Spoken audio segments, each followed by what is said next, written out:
Welcome back everybody to our 5-minute series for helping with different conditions. Today we're looking at discogenic pain, so more specifically disc herniation, whereby they're not getting pain into the leg, so sciatica, but they're getting pain and pressure around the back. So we want to start off with either a seated or standard extension movement. So you're going to gently lean back into an extended position, hold for 1 to 2 seconds on end range, and then relax back. With all of these exercises, go within your pain-free range. So do this very gently. This is the same when we move on to cat-cow for 30 seconds. So core in tight, going as far back into extension as you feel comfortable, and then into flexion. So the idea with the disc is we need movement through the spine. The extension helps to relieve the disc, reabsorb the disc material, as well as the flexion, stretching and relaxing for those deep postural muscles that typically get incredibly tight. So we're aiming to do the cat-cow for 30 seconds, and then that side-to-side movement. So again, you're stretching the postural muscles that can go into an associated spasm with a disc herniation, as well as opening up through the ribs and the spine. So even though it's sore, what we want to do and what we look at in clinic is regaining movement through the body. So when we've had an injury, it is absolutely vital to regain that movement through the back, through the disc. But again, quality over quantity. We never want to force it initially, and that's why we're showing you a very gently 5-minute routine. We now want to move on to stretching through the piriformis. So I'm using a towel to help with the movement. As I know from my experience when I've seen clients do this, when it's really acute initially, this can be too much. So using the towel helps you to regain the range.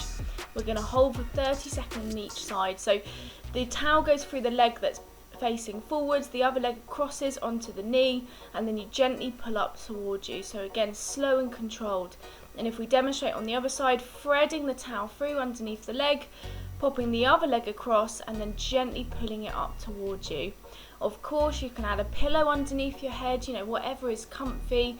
But the reason why we're stretching the piriformis, because again, if we get a disc herniation and inflammation around the area, everything's sore, everything's guarded, and it's very common to get tightness through the glutes and the piriformis muscle in association with a disc herniation.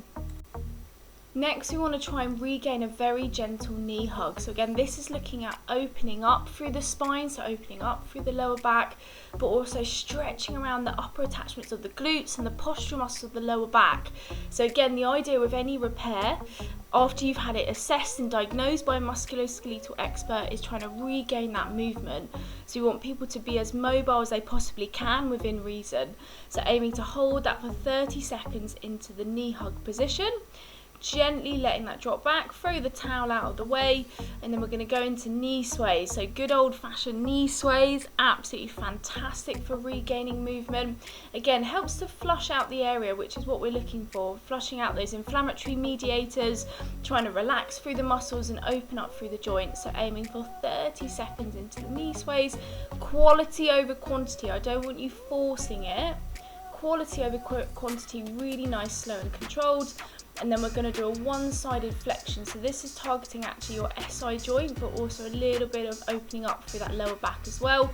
I bring the knee up in the video because I'm realising at this point that probably quite a lot of you will be struggling to have the leg down flat, just because it will feel really guarded. So you want to very slowly, you're guiding the movement, okay? You're not forcing it, you're guiding it. So 30 seconds on one side with this movement, and then relaxing the leg down in a moment, and then moving on to the opposite side.